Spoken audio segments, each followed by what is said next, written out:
when we first started talking about doing a podcast, one of the first things you mentioned was revisiting the X-Files series at some point.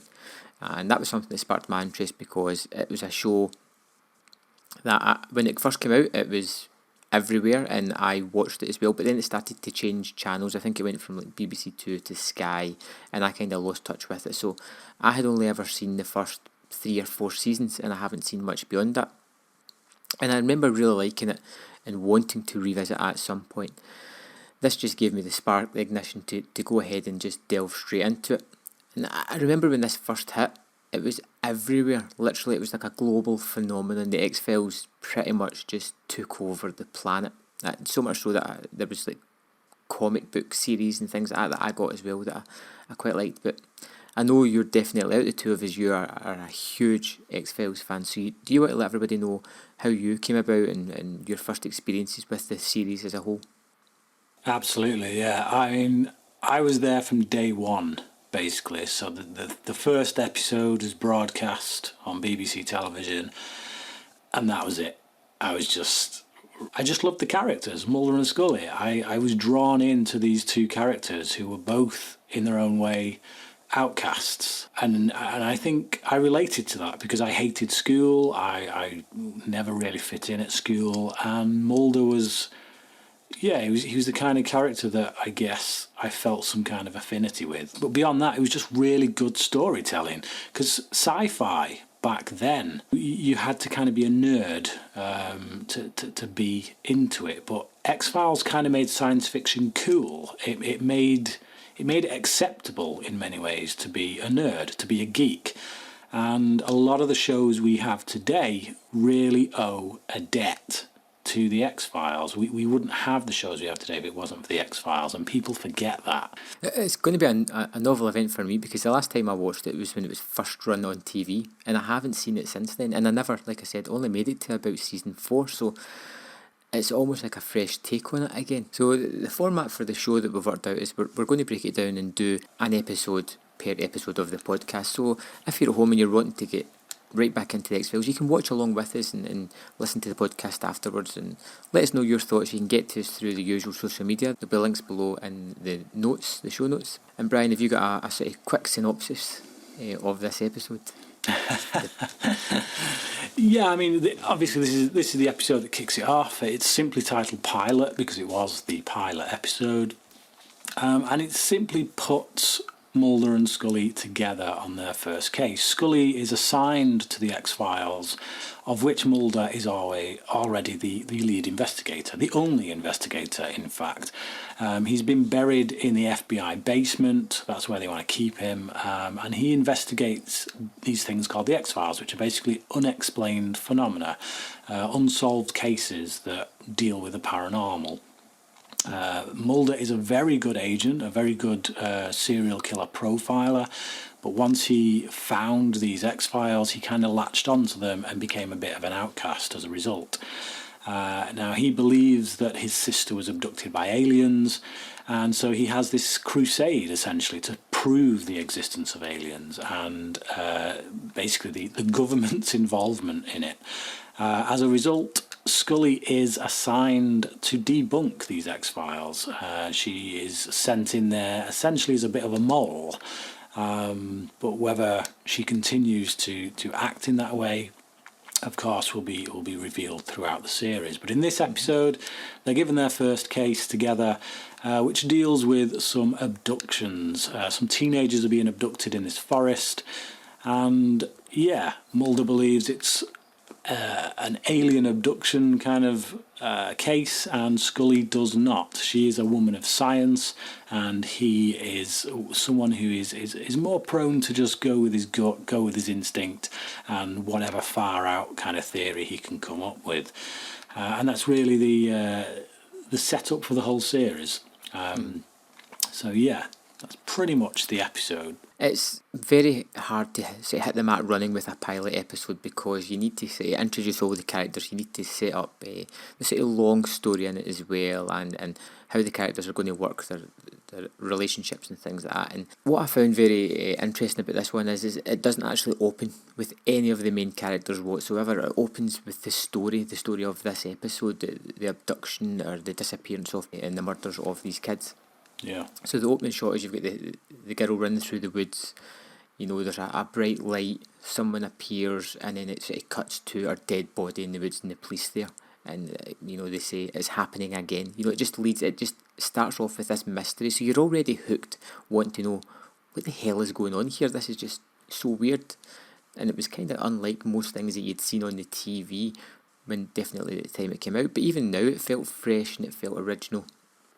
So you've got this opening scene before it even introduces any of the characters or the main protagonists of the story, which I thought was a bold move. You know, get people to latch onto this story first, and they'll follow these characters throughout this tale that we've set up. Yeah, it feels very much like a film. The most of the episodes play that way, to be honest. But what the X-Files did very early on is set up this aesthetic and this style of storytelling that each episode kind of feels like a mini movie each week, and the pilot is no different.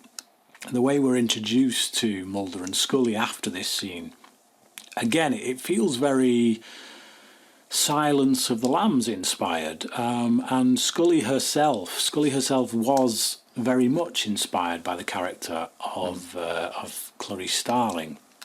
And one of the interesting things actually is that when they were casting for Agent Scully, the studio wanted Pamela Anderson, or a Pamela Anderson type, because obviously back then Baywatch was huge, it had been huge, and people, you know, the studio believed that you had to have a really hot blonde, big-boobed woman in the lead role to basically get the interest of all young males. And Chris Carter was dead set against it, because he wanted the Jodie Foster type. He wanted a believable FBI agent, someone with credible intelligence, who could get by on her wits and not just her body, which is quite amusing, because as it turned out, Jillian Anderson went on to become voted sexiest woman alive in tons of like men's magazines. So I find that quite ironic that the thinking man's woman kind of became a bit of an icon. But yeah, the casting for these two characters is spot on. I think of shows that stick in my mind, and a lot of it is down to the casting. If you can cast right, if you can get that chemistry right off the bat, you've done half the work. And Chris Carter was right to stick to his guns in this matter. Gillian Anderson is perfect in the role of Scully, as is David Duchovny in the role of Fox Mulder. And when we see them in their first meeting, they're already kind of at loggerheads, but there's also that almost instant mutual respect there, but there's definitely a distrust, certainly from Mulder. You can tell that he doesn't quite trust her. He out and out says that, you know, that she's been sent to spy on him. He calls her out on that, and that's kind of where we as an audience are going to get hooked into these two characters. Is Scully going to turn out to be a bad guy? Is she going to debunk Mulder's work as she's been told to do, or is she going to be won round? Is she going to start to trust in him and be his partner in crime? And I think what we see during this episode and what becomes clearer throughout the series is that actually she just wants the truth. She's a truth seeker, just the same as Mulder, only she has to place her truth, so to speak, within the realm of science. If she can't explain it by science, then she can't buy the theories that Mulder seems to just pluck out of thin air, which is really interesting to watch. Yeah, I noticed the whole similarities between Silence of the Lambs and the scene where Scully comes in to meet the guys in the office, and one of my favourite things about that scene is you've got like the sort of three men there, but only one's really talking, and the other two guys are kind of hanging about, just being domineering. One's standing smoking, just sort of hanging over Scully. And they use this scene very well because you get an idea of what Scully's like as a person, but they build up the mythos of Mulder's character. He's highly intelligent, he's driven, and they go on about all these facts about him. And before we've even met the main character of the show, they're starting to build the mystery and the mythos of that character. Yeah. And when it carries on to the next scene where Mulder and Scully meet, it's almost as if Mulder's having fun with her. That he's got her. He lets her know straight off the bat. I know why you're here. I don't really care. You can do. You're going to do it. I'm going to try and convince you my way. He knows that she's a doctor. He knows that she's very scientific. And the first thing he does is just hits her with, can you tell me what this is? This picture, these marks on this body. Do you know what this is? Do you have a scientific reason for this? And he's putting it in at her playground, almost, you know the human body, you know the things like that. Can you tell me a fair reason as to why this is? And it's a scene that almost flies by, but when you're sort of paying close attention to it, you realise that it's mind games already with him. He knows her. He shows her. I've got your file. I've read everything about you. Have you done your homework on me? Because I've certainly done it on you. And I love these two scenes just to introduce the two characters, and I thought straight away you get the playfulness between these two. And the thing is, we know from the previous scene that she has done her homework on him. And this is the thing, we've got two agents who are actually quite the match for each other, intellectually speaking. She isn't this isn't the Mulder show. She isn't going to be kind of pushed into his way of thinking, and that's one of the strengths of the show, is this dynamic between the two, that they're both really driven within their respective fields.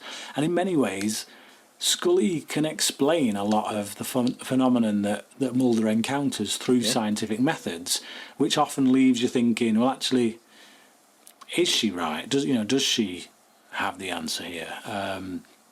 But yeah, her intellect strengthens Mulder. It strengthens his case, his cause, so to speak, because she gives validity from a scientific point of view to a lot of the kind of fanciful ideas that he has. So by putting her in there, these government men, they've essentially given Mulder his greatest tool in many ways. They're helping him, even though they don't realise that at this point. And going back to the smoking man as well, obviously X-Files fans will know that this is essentially the show's main villain, and he's right there from day one. So we have this guy who doesn't really say a right lot. I'm not sure he says anything, to be honest, if my memory serves me correct. No. He just stands there and smokes, and then at the end of the episode he files away a piece of evidence. But when he was cast, William B. Davis, when he was cast, this was just a one-off role to him. He didn't expect to get called back. He'd also given up smoking many years ago, and he had to come back and just do this little role. But he returns much later in season 1, and then by the time we get into season 2, he becomes the show's main villain. So it's bizarre that such a small role like this could dovetail into something so big.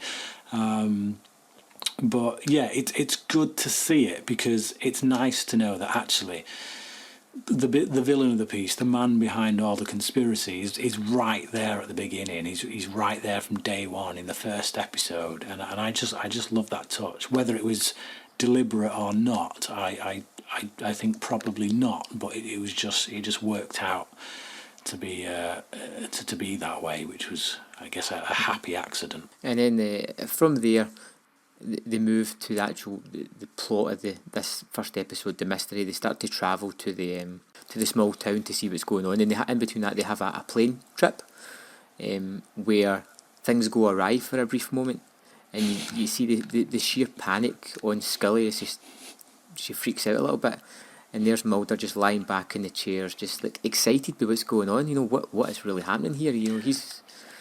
He's not daunted by this fact at all. He's actually quite excited and looking forward to whatever's going to happen here.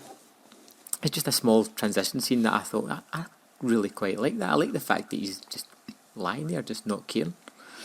Yeah, we get a little bit of information in this scene that is vital to the plot that refers to Dr. Nemen. He's the guy who did the autopsies on all the previous victims, the people who'd been abducted.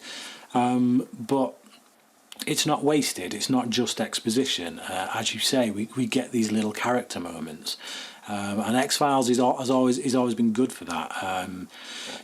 They never just give exposition. They use these scenes, these expositional scenes, to also give a little bit of character. And it is nice to just see Mulder being so flippant with it and just not caring. It lets us know about, again, who he is as a person, what we are going to expect from him moving forward. Mulder and Scully are driving to the town, and obviously we get this kind of power cut. And then Mulder just kind of hops out and spray paints an X in the road. And gets back in the car as if, whatever. Scully's kind of like just looking at him completely confused, and we don't get an explanation for it. And we're kind of like, it's very fitting that David Duchovny was once in Twin Peaks, because Mulder at this point is starting to feel like a character ripped right out of Twin Peaks, and I can't help but think that had something to do with the casting. But again, just another quirky little character moment from Mulder, but one that'll pay off later in the episode. And again, they're just adding more questions into this plot. They're not really giving you any answers so far. They're just like, why has he done that? We're not telling you. We're going to see that for later on. Some of these will get answered, some of them won't. It's really just laying on that I need to see what's going to happen next. That's it. It sucks you in, doesn't it? Like the further it goes on, the more questions are raised, and the more you can't help but be glued to the television, because you want to know the answers. You want to get there. You're hoping they're going to be revealed. And then from there we move on to the graveside, where they're exhuming one of the bodies of the girls who were found dead. In typical dramatic fashion, the casket snaps free and rolls down the hill, revealing a gruesomely grotesque oddity inside. Yeah, I think the way that happens, for me, is probably the weakest part of the episode. When we get... It's coincidence, but it's a coincidence that gets us to where we need to get to faster. It's a bit of a writing get out of jail free card in many ways. But you know what? It does its job. It gets us to the body, it gets us there quicker, and it gives us a little bit of a shock when we see it. But yeah, that's really the only reason it happens. That's for me, it's the weakest point during the episode. But yeah, we get Dr. Nemen turning up, and he has a bit of a go at Mulder. He wants to know why they're exhuming the bodies, and at this point he's looking like a real guilty man. He is of course a suspect. He's the one who did the autopsies on all the bodies, so Mulder suspects that there's something that he's missed out, maybe to cover his own tracks. But when we see the body, obviously it looks very deformed, it looks very alien-like, and Mulder gets really rather excited by this. And it kind of reminds me of a lot of the weirdos, shall we say, from when X-Files became big. There were a lot of people who came out of the woodwork in the early 90s who were very much like this, anything that came on TV that even remotely looked like an alien autopsy, they would really wig out over. And anyone who was kind of around in the early 90s will know exactly what I'm talking about there.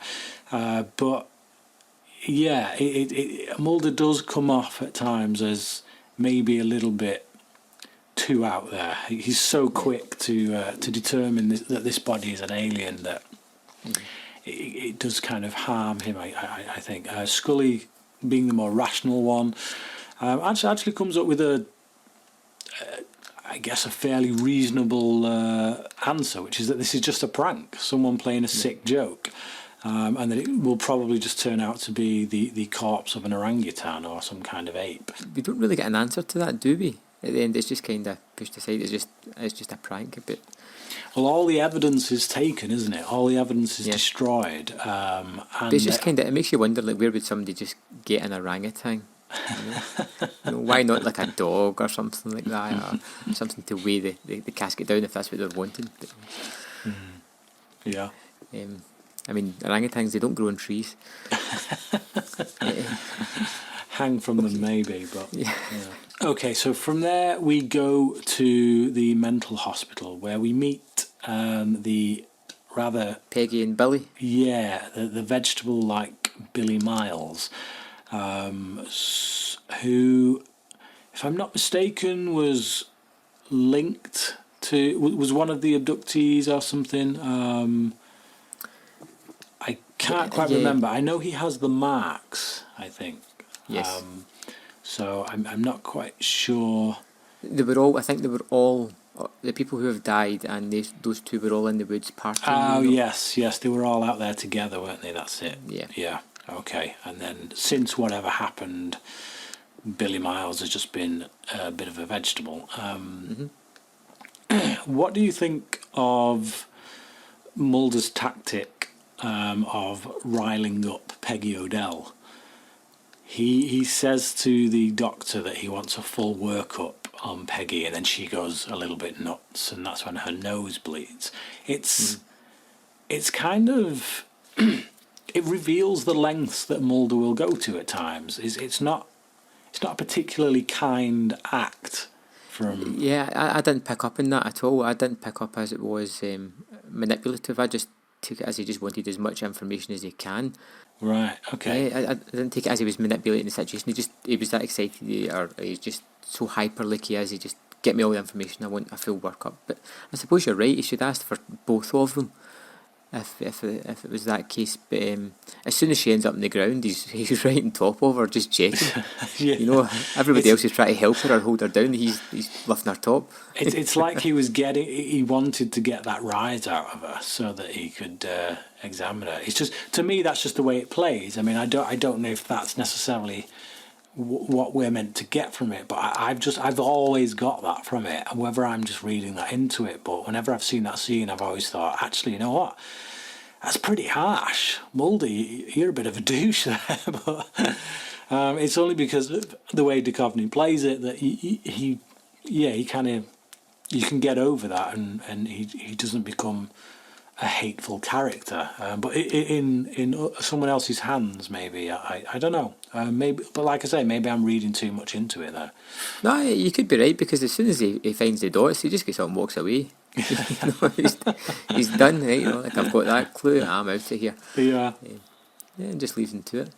And Billy's not really given a second glance at this stage, because he, like you said, he's comatose. He's been non-responsive for so many years. So from the mental hospital, they take a trip to the forest where all the kids originally where something went on that kind of hasn't really been explained. And that's where Scully finds some dirt, which she will later find on Billy Miles's feet. But it's also where they're chased off by the sheriff, who kind of seems like a bit of a villain right off the bat. He just seems really unreasonable and threatens to arrest them for trespassing. So he's clearly got something to hide. But it's also got that twist in the scene as well, because he's got the massive lights on his truck. So it could allude to the fact that the opening scene wasn't aliens as we first expected. It's kind of like a fake out. It's like this may not be alien centric. It could just be a human.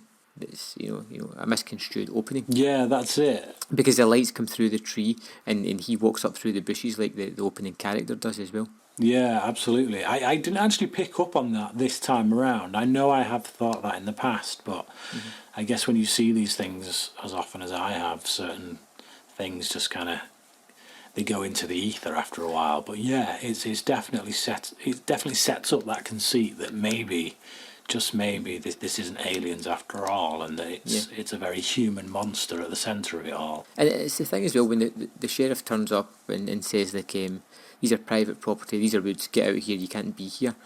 It just kind of irked me a little bit that they just didn't go like, well, we're FBI, beat it, like. Well, it's actually jurisdiction, isn't it? The sheriff there does have the jurisdiction, whether they're FBI or not. If they want to search that forest for any particular reason, they would have to get a warrant, which at that point they don't have. So I think it's just the conceit of seeing that many movies where the FBI just turn up and just be like, we're taking over here. And do whatever they want, yeah. It's one of the things I do love about this show is that certainly in its earlier seasons, they definitely went for a realistic tone to it, a realistic feel. Well, they definitely feel as though they're doing the proper investigation. They're not just, jumping from one thing to the other. And then they do follow a couple of red herrings along the way.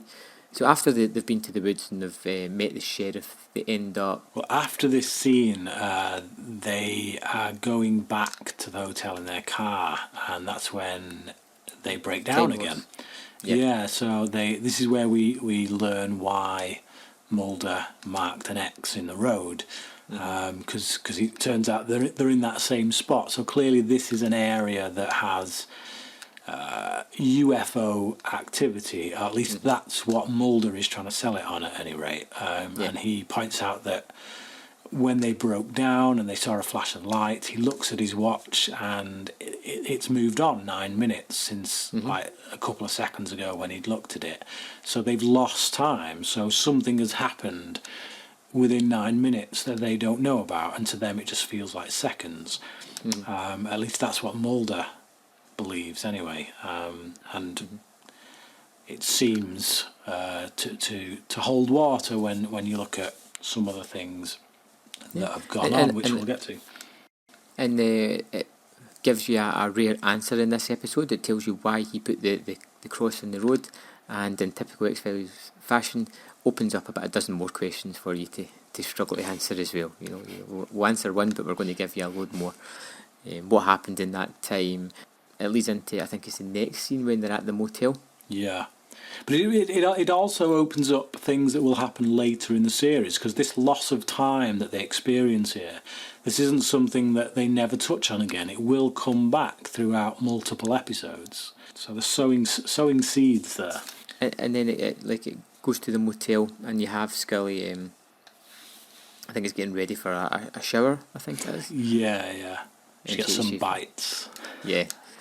It's just an excuse to get her to strip off, maybe in the pilot. It really is, and one kind of feels that maybe this was put there at the behest of the studio. I don't, but it does feel like a rather perfunctory scene. It's really designed to get Scully into Mulder's hotel room so that Mulder can tell her about his sister.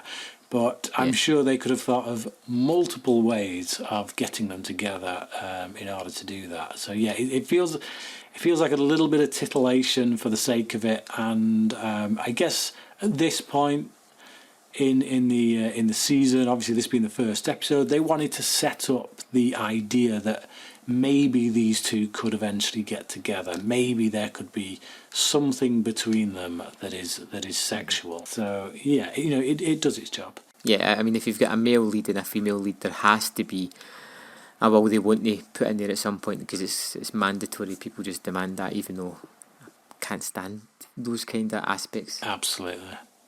Yeah. And is this where they get the phone call about... So Peggy? They get the phone call about Peggy, yeah. So Peggy has been hit by a truck or something, and when they go there, Scully notices that her watch has stopped at the time when obviously when the car went down. So that gives a clue as to what happened during those 9 minutes. Did Peggy O'Dell get abducted during those 9 minutes? Is that the reason that they lost time, because Peggy O'Dell got abducted by aliens or by whoever abducted her? Yeah, it sets up that intrigue there. It also gives you the comment as well where the trucker says she just ran out in front of my cab. Yeah. And then for somebody that was in a wheelchair, that gets Mulder's attention. Yeah. And you can obviously see later on at the end of the episode, that's where he's got the spark of, well, if she can walk, what can Billy do? Yeah, exactly. That's the first clue to Billy Miles being at the centre of all this. Of course, when they leave the scene for Peggy O'Dell, they get back to the hotel to find that it's been trashed, it's been burnt to the ground, basically. So all the evidence they've built up at this point has gone. And when they visit the graveyard where the bodies of all the other victims were buried, all those have gone as well. They've been dug up and taken. So it seems someone has gone around and has removed all the evidence. And that's when Mulder gets his little spark of realisation that actually maybe it's Billy. Maybe Billy is the one who has done it all. So they go back to the hospital just to check Billy out, speak to the nurse that was on at that time, and Scully has the smart idea of just lifting the covers and looking at his feet. Yeah, and that's when she sees that the same soil she found in the forest, in the woods where those kids went missing, is on his feet. But because they don't have the soil sample anymore, because it was burnt, they have to go back to the forest to try and get another sample of it, which is at a rather convenient time when Billy, of course, is up to his tricks, seemingly being guided by whatever supernatural or alien force is leading him out to them woods, where he kidnaps or abducts Dr. Nemen's daughter, Teresa Nemen, who is the only other surviving victim of all the kids that were originally out in that forest. So what do you think of this climax? I guess that's out in the forest. We get some very early special effects here. Yeah, they're not too bad. I don't think they're, it's mostly light and some people fading away type of thing. But it's fine. I like the idea that Billy's behind it all, because before it goes to the two with the aliens, it leads into it could be just a human person that's doing all this, until Billy gets to the centre of the woods and the special effects and the aliens take Nemen's daughter. And by that point I'm hooked. I'm in. I want to know what's happening. I want to know what's coming next. I can't wait to see the next episode. I'm punching the couch and going, it's aliens. It really is. It's aliens. It's because it's been 20 odd years since I've seen this, so I don't remember anything about it, and totally satisfied with the Billy explanation. So, or most of it. We did kind of gloss over one of the key character aspects, I guess, of Mulder, when I think we were so fixated on the fact that they needed to get the slight nudity scene in between Mulder and Scully that we didn't really comment on Mulder's sister's abduction, which is such a key aspect of his character. It's his main driving force. It's also a scene that is going to be kind of harkened back to in the what people thought was the very last episode in season 9 before we came back for a 10th season. How do you feel, I guess, hearing Mulder's story about his sister? Well, from hearing his story and not knowing the ending, or not really remembering where the series goes, it can be taken. It explains that his sister went missing in the middle of the night and nobody heard anything, nobody saw anything, she just vanished. So that's just a plain fact. He then goes into saying that he's been working with some deep hypnotist, and it's whether or not you buy that that's a true memory or something that because he's working with the X-Files he's projected onto this case. That's it. So at this moment you can still have the duality of going, did that really happen? Has he put his own personal opinion onto it to rationalise what's happened? Has working in the X-Files caused him to put that onto his history, which then makes him want to work more into the X-Files? It's like a never-ending circle. It could be that way. But that's the way I read it, and it may not have happened that way. He could have projected it into that scene. That's exactly it, and that's what I love about the way that it's written. It's what I love about this pilot episode. It's such a strong pilot episode because it sets up so many of the things that the show will become so renowned for, I guess. But just this, they always have an either or. They never give you a definitive answer. They raise a question so that you're free to kind of believe either way. So just throwing that in there about the hypnotist, as you say, it kind of debunks those memories. It gives weight to any theories by the likes of someone like Scully, who might say, you know what, how can you trust those memories? So yeah, that's what I love about this episode. Just brilliant writing in the way that it sets things up. Yeah, so we close the episode with Scully going back to her bosses and essentially being a little bit on the fence with them. She gives them... They basically want her to say that, look, there's no evidence, this is all bunkum, we may as well just shut the X-Files down. But because she retains the evidence, the little chip thing that was found in Billy's nose, they can't shut down the X-Files. They can't debunk Mulder's work, because Scully hasn't gone in there with a mind to debunk it. She's gone in there with a mind to get the truth, and it's that kind of desire to seek the truth that essentially saves Mulder's ass. It saves his work. It keeps him in the game, so to speak. And he doesn't know that, I don't think. It kind of goes unnoticed by him, just how much she has been in his corner. Not necessarily because she's rooting for him, but just because she wants to do her job properly. Yeah. So yeah, and then we end on a final moment with cigarette smoking man in the Raiders of the Lost Ark. Yes, the Raiders of the Lost Ark. It definitely evokes the Raiders of the Lost Ark. Those moments where the final moments where the Ark was put into this huge warehouse.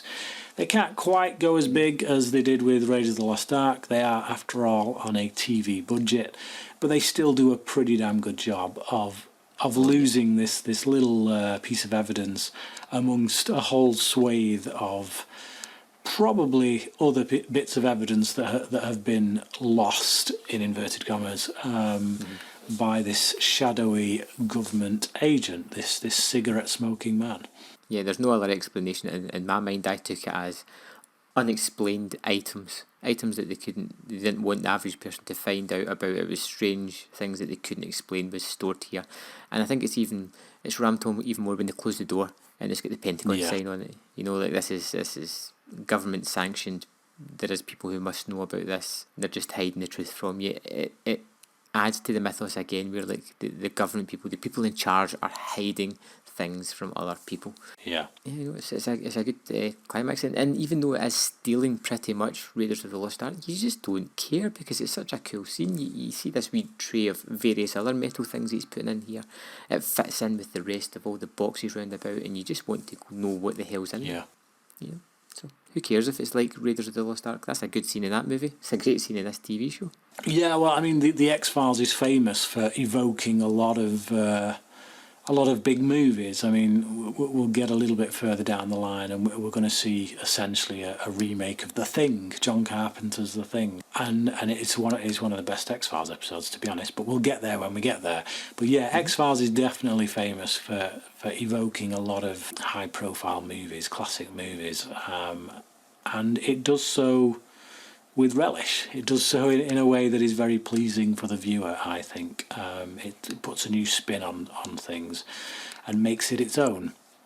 So yeah, that's it. That's the pilot episode. And I've got to say, from the moment those closing credits come up, I'm just hooked. I want more. I want to go straight into the next episode. That was one thing I was worrying about. Because it was made in 1993, I was like, current programmes these days are getting a little bit designed to be marathoned almost, where this was designed to sort of give a bit of breathing space between each episode. I was wondering how it was going to play, watching them as close to each other, but that's something I'll find out as the season goes on. After this one, it gives you so many unanswered questions. It answers some. It gives you some great characters, some shadowy figures. You want to see what's going to come next. It's undeniable. You have to. So I'm very, I'm into this series again. It's been 23 years since I watched that episode anyway. 20 years probably since I've seen the X-Files. I can't wait to get into the next episode and see where this is going to lead me, because I can't really remember too much about this series at all. Excellent. So, if we're going to give marks out of 5 for this, Sure, if you want. I think I'd give this a 4 out of 5. I think this is a really strong episode, really solid pilot episode. There aren't many pilot episodes of TV that get me hooked in the way that this did. So yeah, definitely a 4 out of 5 from me.